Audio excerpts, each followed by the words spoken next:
Hi, everyone. Ready for a deep dive into something that's been causing some serious waves lately? We're talking about parental engagement in education. Oh, yeah, that's a hot topic for sure. It's like you constantly hear that message. Parents need to be more involved. But what if that's not the whole story? Hmm. I like where this is going. We're really going deep today with this academic article called Engagement or Survival, the Corporate Gaslighting of Working Class Parents. Wow. Right from the title, you can tell Dr. Jaime Hoerricks, the author, is going to turn things upside down. Yeah.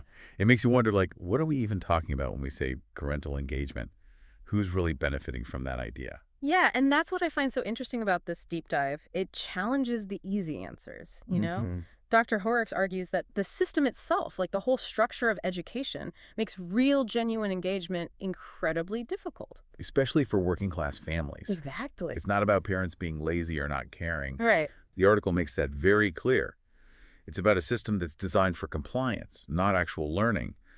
And that creates a huge problem for families who are already struggling to make ends meet. Absolutely. So let's break this down. The article really contrasts how the media portrays disengaged parents with what's actually happening in working class families. Right. What really stood out to you? That statistic about inflation, uh, it really hit me hard. Yeah. If you calculate it the way they did before 1980, it's a staggering 13.5%. Wow. And basic necessities like food and housing are hit the hardest. Imagine trying to keep your family fed and housed with that kind of pressure. Hmm. Does school involvement even make it onto the to-do list then? It really puts things in perspective, right? 13.5%, no wonder families are stretched so thin. Oh. And Dr. Horrocks doesn't just talk in theory. The article introduces us to Mayeli, a student whose family was completely overlooked by the system. Yeah. It's heartbreaking. Yeah. Nayeli's family is Zapotec, an indigenous group, but the school just lumped them in with Spanish speakers, even though that wasn't their home language. Hmm. Her parents were working multiple jobs. They trusted the school to do right by their daughter, but they just didn't have the time or resources to fight back when the system failed them. And that's what's so frustrating, right? It's like the system silences the very people who need the most support. And sadly, Nayeli's story isn't unique. The article argues that too many schools focus on efficiency and compliance instead of real learning. Remember how Nayeli was reclassified as proficient in English way too early? Oh, yeah, even though she was clearly still struggling. Yeah. It's all about making the school's numbers look good, not about what's actually best for the student. Exactly. And isn't that where the profit motive comes in, like the article talks about? Exactly. This idea of an engagement gap creates a market, and suddenly you have companies coming in selling solutions that don't actually address the root problems. They're profiting off of a problem they didn't even solve. Right. So it's not that parents don't want to be involved. It's that the system makes it incredibly difficult and then profits off of their struggle.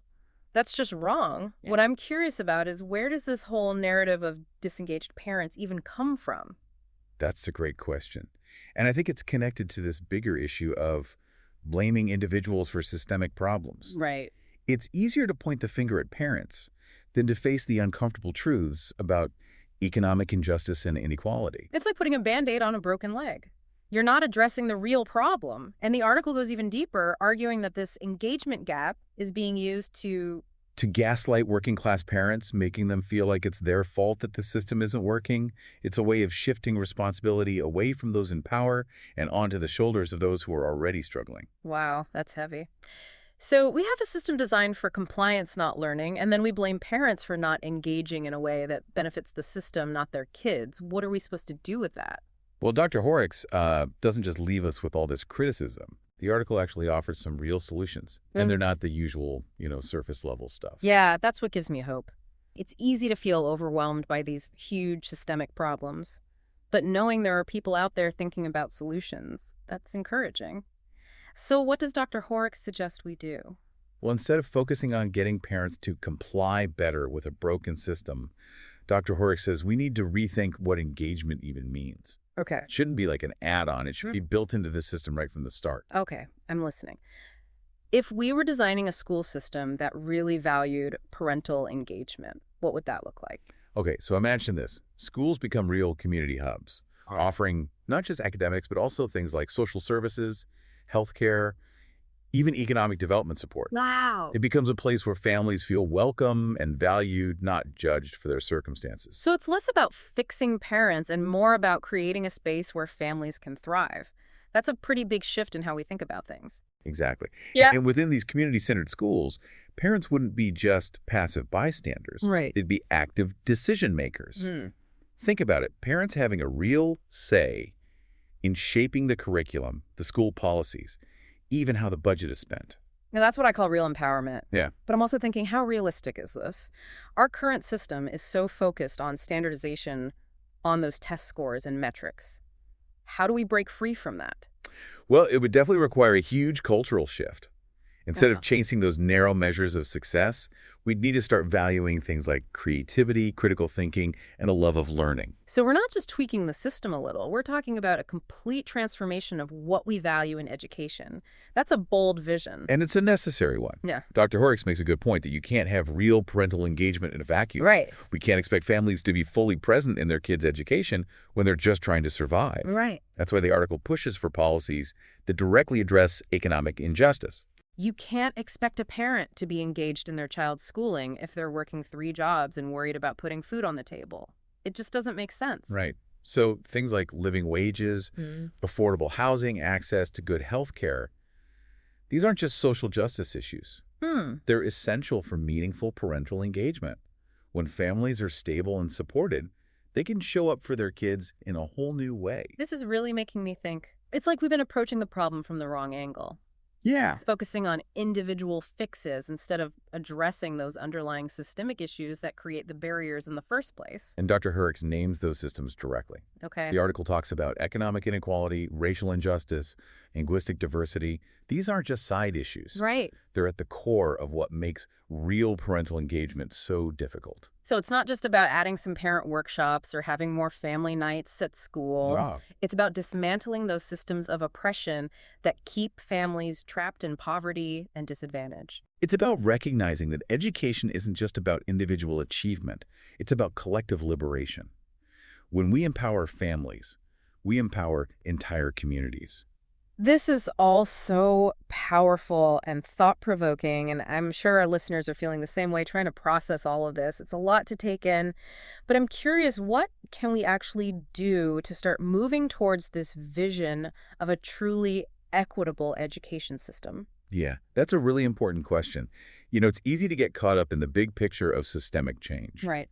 But it's also important to talk about what we can do, like on a practical level. So where do we start? What can we do as individuals, as communities, to actually move things forward? Well, that's where things get exciting because Yeah. the power to create change isn't just with, policymakers or big institutions. It starts with us in our everyday lives in our community. So it's not about waiting for someone else to fix things. It's about taking action ourselves. Exactly. And there are so many ways to get involved no matter what your skills or resources are. One thing Dr. Hoerricks really emphasizes is the power of amplifying parent voices. Yeah, okay. Making sure that the people who are most affected by the system have a chance to share their stories and advocate for change. So instead of speaking for parents, we need to create spaces for them to speak for themselves. Yeah, that's a key part of it. And that might look like supporting parent-led organizations attending school board meetings, or even just talking to friends and family about these issues. Because awareness is the first step, right? You can't change what you don't acknowledge. And speaking of change, Dr. Hoerricks does offer some concrete policy solutions in the article. What really jumped out at you? Well, as we talked about, addressing economic injustice is crucial. Supporting policies that promote living wages, affordable housing access to quality health care, those are all investments in families, and ultimately investments in education. It's about creating those conditions where families can thrive, not just survive. And when families are thriving, kids have a much better shot at succeeding in school and in life. Are there other policy areas we should be paying attention to? Oh, absolutely. Dr. Hoerricks talks about the importance of equitable funding for schools, especially those that serve high-need communities, Yeah. and making sure that all students have access to high-quality early childhood education. That's huge. Yeah, it's about leveling the playing field, right? Giving every child a fair chance at a great education, no matter their background or zip code. Exactly. And I imagine teacher training is a big part of this, too. You're absolutely right. We need to give teachers the tools and support they need to work effectively with diverse learners and families. That means providing professional development opportunities that focus on, culturally responsive teaching language, acquisition strategies, trauma-informed care. So it's not just about throwing money at the problem, it's about using those resources wisely to support both students and educators. This has been such an insightful conversation, and I bet our listeners are feeling inspired to make a difference. I hope so. Because here's the thing, you don't need a PhD or a fancy title to be an advocate for educational justice. Right. Everyone has a role to play. It's about showing up however we can, right? Whether that's volunteering at a local school, donating to a scholarship fund, or just having those tough conversations about inequality and privilege. Exactly. And if this deep dive has made you curious, I encourage you to learn more. Check out Dr. Hoerricks' work, connect with parent-led organizations in your community, and start asking those tough questions about how we can create a more just and equitable education system for everyone. This has been such a powerful reminder that education isn't just about academics, it's about social justice. It's about building a world where every child has the chance to reach their full potential, no matter their background or circumstances. And that's a vision worth fighting for. Absolutely.